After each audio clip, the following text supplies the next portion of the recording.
will not get to eat because you're ridiculously far away from me and I can't actually say my piece.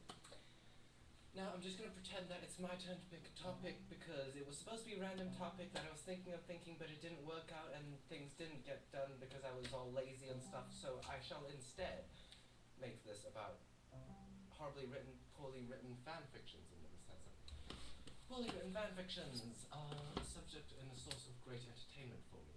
Particularly I like My Immortal, which is a Harry Potter fanfic that involves original characters, several original characters, modifications to the existing characters to make them different and intriguing, and it's quite well written if you think about it, in a it's so awful that it must be a joke kind of way. Therefore I shall read you a few verses from that bit before. There's something that doesn't make any sense, because it's interesting, and it goes thus. Thorolf was gone, escaped out the bedroom window. In the distance, Hilda heard the fading sound of galloping abs. This is the man who galloped so many of his abs. I nonchalantly jump-kicked him in the face, knocking his yarmulke in a puddle, because that's what you do to your friends, which I think in the story this guy just called up his friends because he was, this guy who was selling drugs called up his friend for no reason and jump-kicked him in the face. This is a crappy friend. Now onto the My Immortal part. This is, I find, a source of great amusement, as I said before, but you need to try to keep a relaxed attitude about this, because otherwise you'll just get very, very depressed reading this stuff. It casts a bad image on several people and several things that, well, you'll see. I'll read you first the introduction of the main character so you get a better feel for this fanfic. I'm just going to jump in with a whole bunch of quotes on it. You'll kind of get an idea of the way the story progresses. It's not that hard to get. It's quite interesting. You can jump in anywhere. I encourage you to look it up and read it yourselves when you have the time. But the main character's introduction, his first paragraph. Hi, my name is Ebony Darkness, Dementia Ravenway, and I have long ebony black hair. That's how I got my name. With purple streaks and red tips that reaches my mid-back and icy blue eyes like Olympic tears. I love this line. Icy blue eyes like Olympic tears. And a lot of people tell me I look like Amy Lee. Author's note. If you do know who she is, get the hell out of here. I'm not related to Gerald Way, but I wish I was. And so on and so on. Skip ahead. I go to a magic school in Hogwarts in England, where I'm the 7th year, I'm 17. I'm a goth, in case you couldn't tell, and I wear mostly black. I love Hot Topic and I buy all my clothes from there. For example, today I was wearing a black corset with matching lace around it and a black leather miniskirt, pink fishnets, and black combat boots. I was wearing black lipstick, white foundation, black eyeliner, red eyeshadow. I was walking outside Hogwarts. It was snowing and raining, so there was no sun, which I was very happy about. A lot of preps stared at me. I put up my middle finger to them. Yeah, I have to skip past all the clothing descriptions. The clothing descriptions are the most interesting part because they're so long and detailed. You see what the author is trying to visualize, that feeling the author is trying to project upon the reader. Now some other quotes. This is the introduction of the author's friend's personification, Bloody Mary Smith. My friend Bloody Mary Smith smiled at me understatedly. She flipped her long waist, as in toxic waist-length gothic black hair, and opened her crimson eyes like blood that she was wearing contact lenses on. She had pale white skin that she was wearing white makeup on, which, that's in a really sense, I mean, if you have white skin already, unless you can tell the difference between white skin and white makeup, and you don't want people to know that you actually have white skin, so you wear white makeup over the white skin, so people think you have regular skin, you wear white makeup on. Genius. See, it's like these little details that really get to you.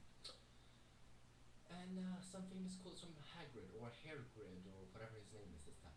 I may be a Hogwarts student, Hagrid paused angrily, but I am also a Satanist. Later he breaks out into the gothic version of the song by 50 Cent. He's a really cool dude. But then Draco looked at me sadly with his evil gothic red eyes that looked so depressant and sexy. He looked exactly like a pentagram, lol get it cause I'm a Satanist, between Kurt Cobain and Geralt. But then I looked at Vampire and he looked so smexy too with his gothic black hair. Draco leaned in extra close and I looked into his gothic red eyes, he was wearing color contacts, which revealed so much depressing sorrow and evilness, and then suddenly I didn't feel bad anymore. Heart-wrenching, that is. All of a sudden, a horrible man with red eyes and no nose and everything started flying toward me on a broomstick. He didn't have a nose, parentheses, basically like Voldemort in the movie, parentheses. He was wearing all black, but it was obvious he wasn't gothic. It was Voldemort. he yelled, "Thou must kill Vampire Potter." I thought about Vampire and his sex eyes and his gothic black hair, and how his face looks just like Joel Madden. I remembered that Draco had said that I didn't understand, so I thought, what if Draco went out with Vampire before I went out with him and they broke up? "No, Voldemort," I shouted back. Voldemort gave me a gun. "No, please," I begged. "Thou must," he yelled. "If thou dost not, then I shall kill thy beloved Draco." "How did you know?" I asked in a surprised way. She usually does everything in a sexy way, so this is a very big phrase which shows you that she has a wide range of emotions. She doesn't just get into the car sexy and cry sexy and weep tears of sorrow sexy and all that sort of stuff. "How did you know?" I asked in a surprised way. My favorite line. "Voldemort got a dude, you're so retarded" look on his face. "I have telekinesis," he answered cruelly, "and if thou dost not kill Vampire, then thou know what will happen to Draco," he shouted. Then he flew away angry on his broomstick. Okay, skipping a little bit. Then I looked out the window and screamed. Snap was spying on me, and he was taking a videotape of me. She's shouting right over here. And Lupin was masticating to it.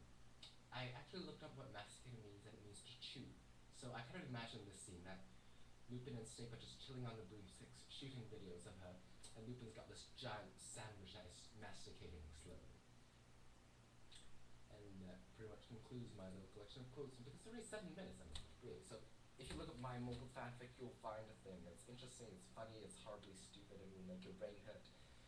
But if you keep an open mind and remember that this is all written in jest, no matter what other people might try to tell you, it is written in jest. You do not misspell your own awesome main character's name so many times. It's spelled Enegi and Ebony and Nengi and stuff. You do not misspell your main character's name so much time if you really believe you're writing the awesomest fanfic ever. Which it is quite awesome fanfic, for the levels, as they say. As usual, subscribe, hit the like button, that makes you cooler. Subscribing also makes you cooler. Watching us basically makes you cooler, and just sitting there on the internet makes you cool, because on the internet you are cool. That's right, you. I'm talking to you. You are cool because you're on the internet. Farewell until next time. Apologies for crappy video. The batteries in my camera died, and I have to shoot this webcam, and I didn't have a topic, and I'm kind of